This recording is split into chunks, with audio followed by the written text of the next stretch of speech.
Muy buenos días.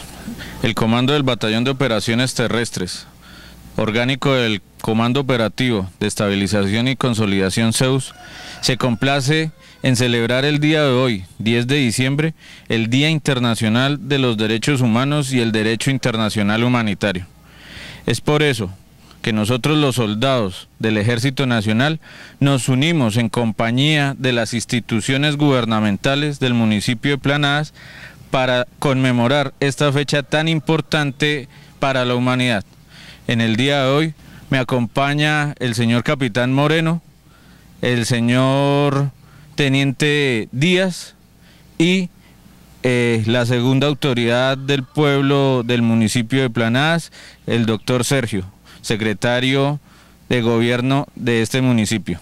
Buenos días para toda la comunidad planaduna, buenos días señor coronel, de comandante del Batot, señor teniente, señor capitán. Mi nombre es Sergio Alejandro Aguilar Hernández, soy el secretario general y de gobierno del municipio de Planadas, y en nombre de nuestro señor alcalde, el ingeniero John Jairo Hueje, me permito manifestarle a toda la comunidad planaduna y a las tropas del Ejército Nacional acantonado del municipio y de la policía un cordial saludo.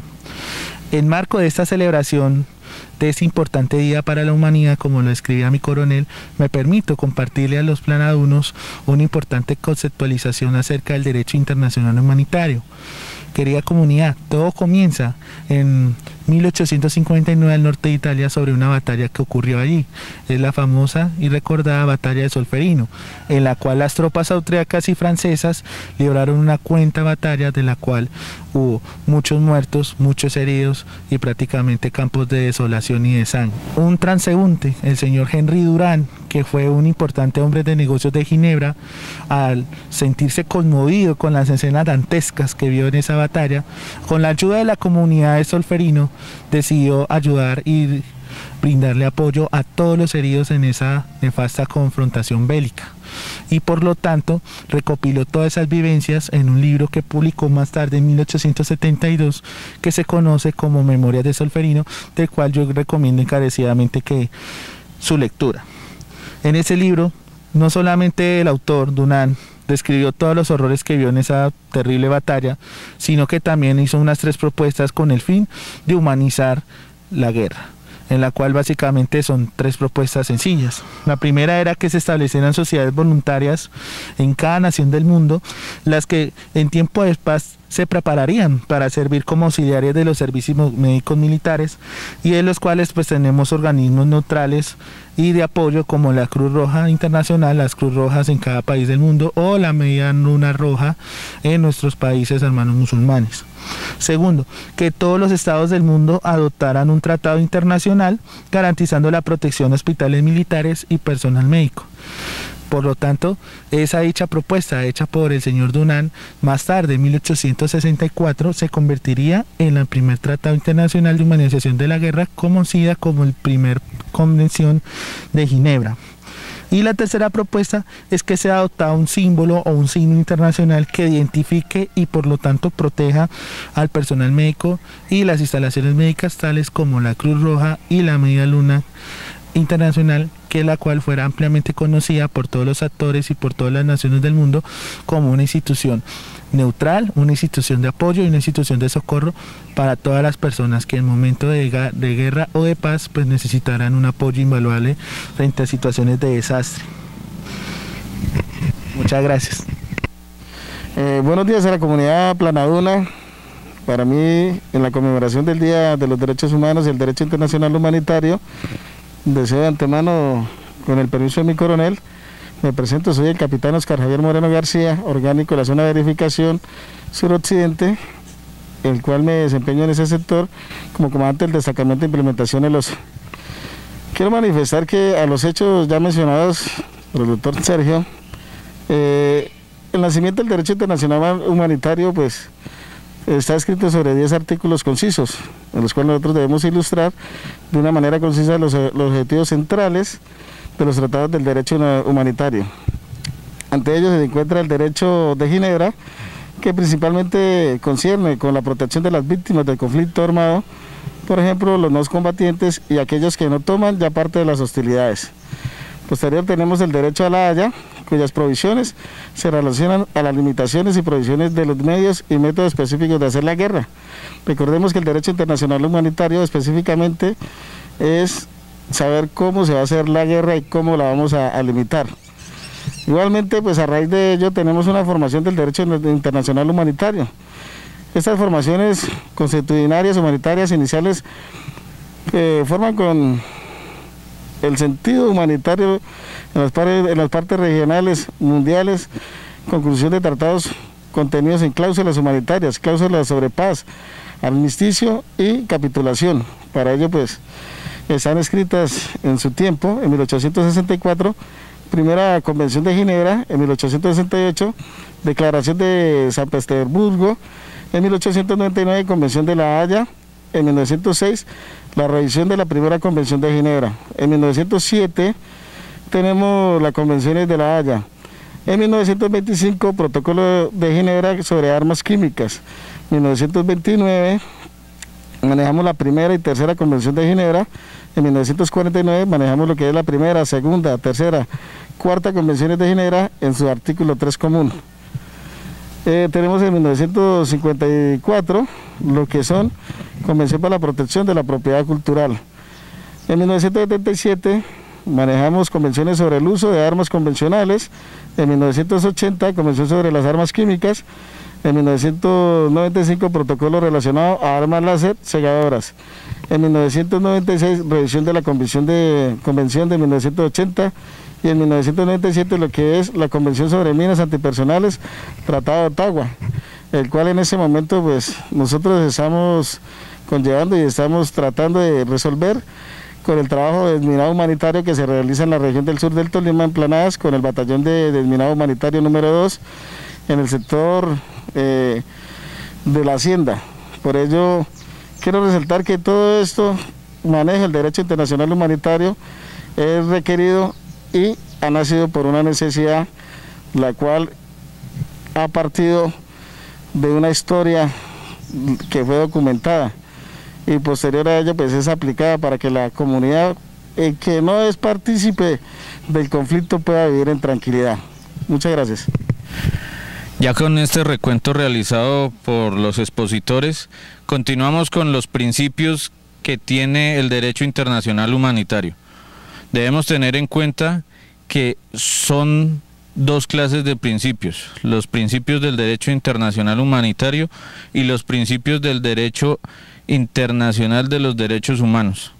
Entonces vamos primero con los derechos internacional humanitario. Dentro de estos principios tenemos el principio de distinción, limitación, necesidad militar, proporcionalidad, no reciprocidad y humanidad, a diferencia de los principios del derecho internacional de los derechos humanos, en el cual nos dice que son tres, que es la legalidad, la necesidad y la proporcionalidad. Debemos tener en cuenta que estos tres principios también se encuentran enmarcados en el principio internacional humanitario. Vamos a hacer una breve explicación de la legalidad. La legalidad consiste que cuando se desarrollan operaciones militares, el Ejército Nacional, realizando estas operaciones, aplicará toda su normatividad existente en materia de derechos humanos para el uso relativo de la fuerza. En la necesidad tenemos que es el deber de obedecer a una situación que representa la amenaza del libre ejercicio de los derechos y garantías que goza la población civil. Esto nos da pie para utilizar el uso de las armas de fuego, en el cual obedecerá a la respuesta de una agresión. Por último, la proporcionalidad. La proporcionalidad, a diferencia del derecho internacional humanitario, en el marco del derecho internacional de los derechos humanos, se analiza como la igualdad de armas personas, medios.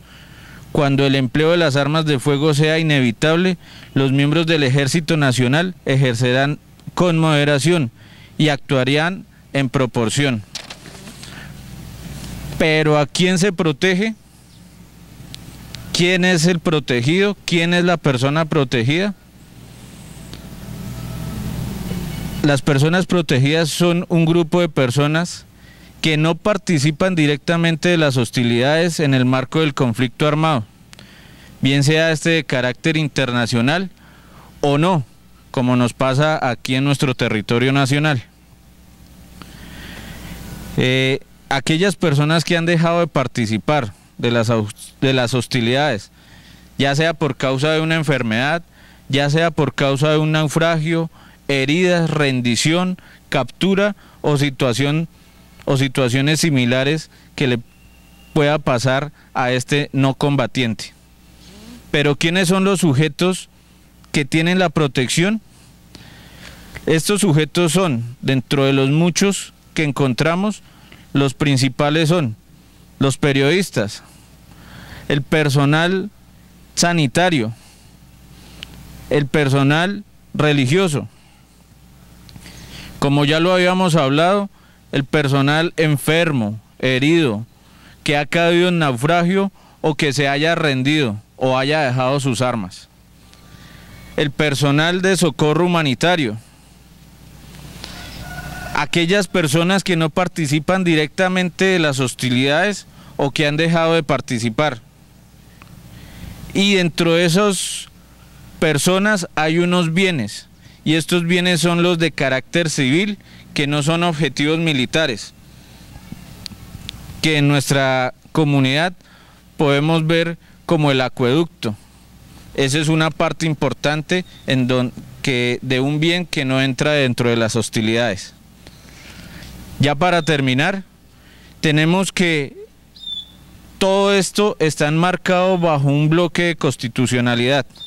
Esto dentro de la Constitución Política de Colombia de 1991, que se enmarca directamente en el artículo 93, en donde dice que todos los tratados y convenios internacionales que sean ratificados por el Congreso de la República, que reconocen los derechos humanos y que prohíben su limitación en los estados de excepción, prevalecen en el orden interno de la jurisdicción nacional.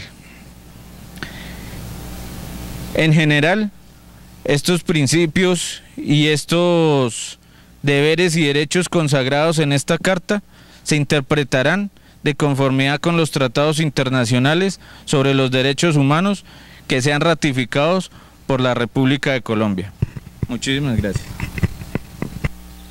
Pues continuando con la conmemoración del Día Internacional de los Derechos Humanos y con el permiso de mi coronel, de mi capitán y del doctor Sergio, quien nos acompaña hoy desde la administración gubernamental del municipio de Planadas, y extendiendo un fuerte saludo a toda la comunidad planaduna, en nombre del Batallón de Operaciones Terrestres número 18, como ya lo manifestó mi coronel, es menester pues continuar con este día tan conmemorativo. Para ello pues vamos a hacer un breve recuento histórico, ya no del derecho internacional humanitario, sino ya de los derechos humanos como tal, como ese núcleo central, ese núcleo fundamental que nos rigen a todas las personas por el solo hecho de ser humanos. Entonces vemos que este concepto se empieza a manejar ya de una manera más práctica y más necesaria a partir de la Segunda Guerra Mundial, en donde pues después de ver todos estos vejámenes cometidos en la misma guerra, se ve una necesidad de hacer una declaración como es la Declaración Universal de los Derechos Humanos, pero para ello vamos a traer ese contexto histórico bajo ese marco de conocimiento que nos ha dejado la historia y la misma necesidad de implementar los derechos fundamentales, como lo son la conquista de Babilonia del 539 a.C. Entonces nótese que estos derechos fundamentales se vienen hablando no desde esta modernidad ni la posmodernidad, sino desde mucho antes en relación de la humanidad y de la misma concepción de la misma. También tenemos la Carta Magna de 1215, la cual pues es escrita 1000 años después de la conquista de Babilonia. También tenemos la independencia americana, que es en 1776, y ahí vamos a hablar de la Revolución Francesa. Sé que hay otros hitos que también nos van a marcar, pero creo que son los más conmemorativos y significantes del momento. En relación de la conquista de Babilonia de 1539 a.C., nótese que aquí Ciro el Grande, conquistando Babilonia, ya empieza a mostrar ese primer despliegue de humanismo, en donde le data la libertad a esos esclavos negros que tenían en este reinado, y les da la libertad, pero también les da la libertad religiosa. Entonces es una forma de decirle a la humanidad, tome sus decisiones, piense culturalmente y maneje sus emociones siempre y cuando no transgreda la de los demás. Entonces aquí ya empezamos a ver muestras de lo que es el funcionamiento de la parte práctica de los derechos humanos. Ya aquí, 1000 años después, el rey de Inglaterra reconoce los derechos de las personas por primera vez. Entonces ya no solo hablamos de un grupo de personas, sino ya hablamos de un conglomerado en general. Y posterior a ello, en la independencia americana, ya nos damos cuenta que aquí ya se reconoce la igualdad y todos los derechos de las personas como algo inalienable, intransigible e imprescriptible.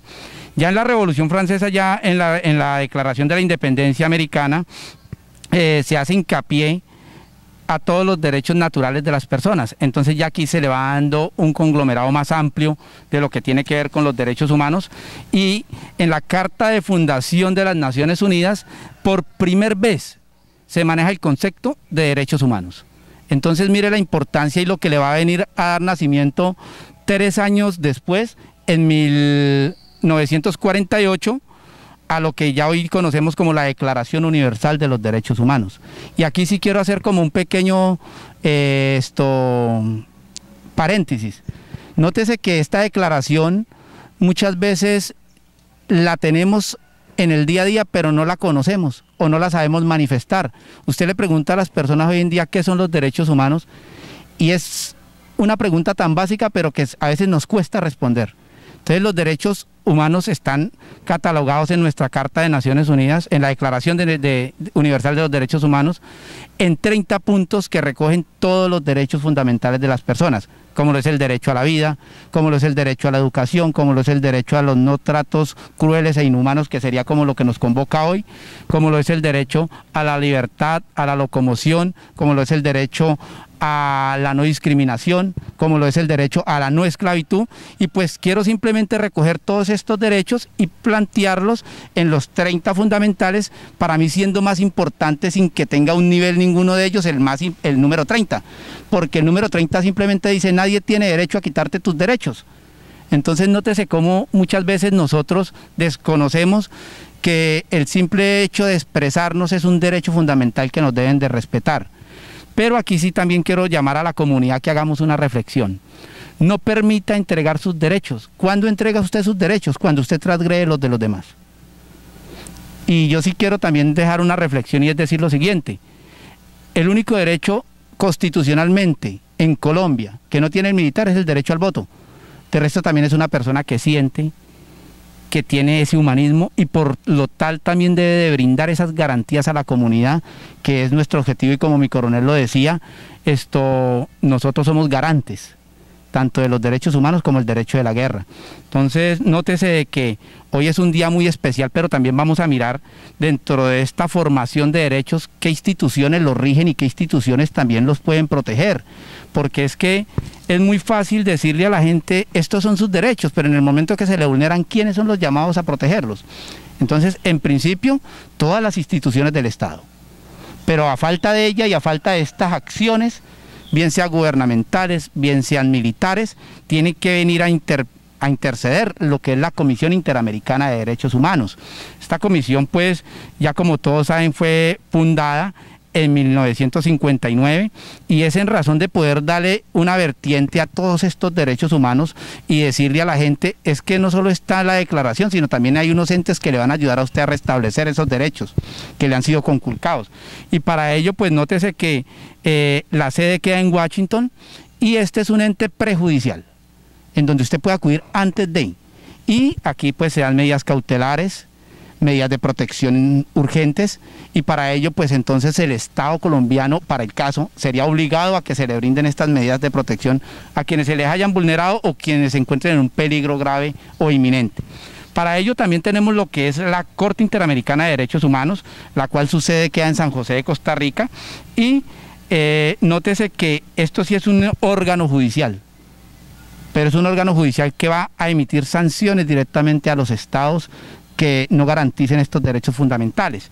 Entonces creería que aquí ya con este pequeño recuento histórico también les estamos entregando la declaración a toda la comunidad y también los entes llamados a responder en caso de que el Estado colombiano quede corto en brindar estas garantías.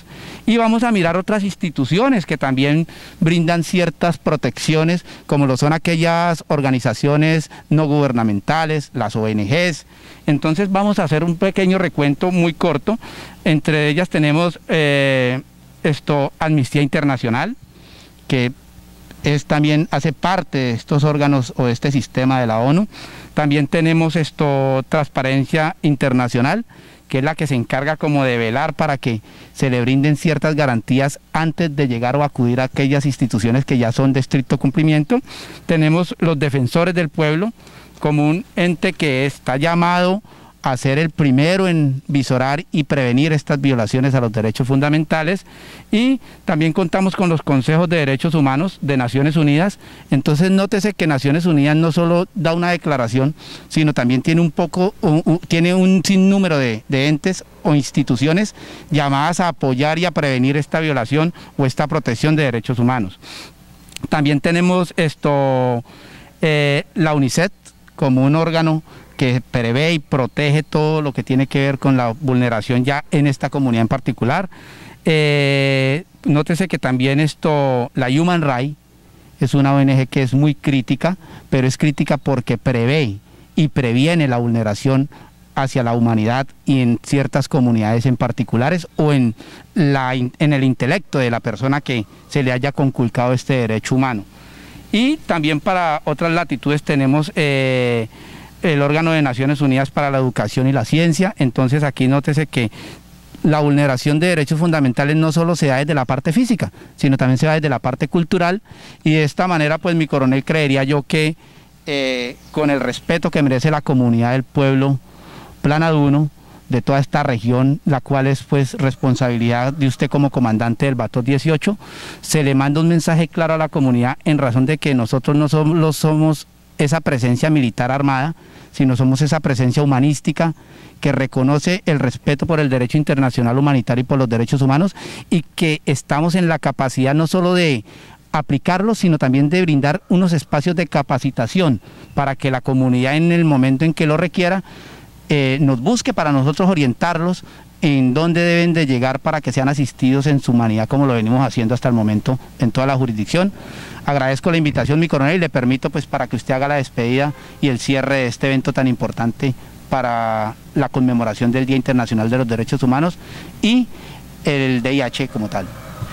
Ya para concluir este espacio y agradeciendo la participación del señor secretario de Gobierno y a toda la comunidad planaduna por habernos dado su valioso tiempo, en especial a la institución TV Café Planadas por contribuir para la publicación de este día tan especial, de este recuento, de esta parte histórica que decidimos en el día de hoy publicar por intermedio de esta prestigiosa empresa de comunicaciones. Al señor secretario de Gobierno, muchísimas gracias por acompañarnos, por este espacio que nos abrió en su agenda, que sabemos que es un poco ocupada, pero para que nos acompañara, nos diera su punto de vista, nos diera ese marco histórico que nos regaló en el día de hoy. Al señor capitán, muchísimas gracias también por acompañarnos, ya que es una parte muy importante dentro de nuestro batallón, ya que es el enlace, la persona en la cual nosotros podemos confiar en que en el espacio territorial no sucede nada diferente a lo que tiene que estar sucediendo, a llevar el control de todos estos proyectos que se llevan ahí dentro del espacio territorial. Y a nuestro jurídico, al señor Teniente Díaz, pues muy bien por esta actividad que en cabeza suya, pues sacamos adelante con el compromiso de todos nosotros, y pues a todos ustedes, los televidentes, pues tenerlos pendientes siempre, que nuestro ejército siempre va a estar de la mano con ustedes, con la población civil. Como ya en anteriores ocasiones hemos dicho, las puertas del Batallón de Operaciones Terrestres número 18 están abiertas para todas las informaciones, para todas las situaciones que ustedes quieran comentar y que se estén presentando en todo el territorio del municipio de Planadas. A todos ustedes muchísimas gracias y nos veremos en otra ocasión. Muchas gracias.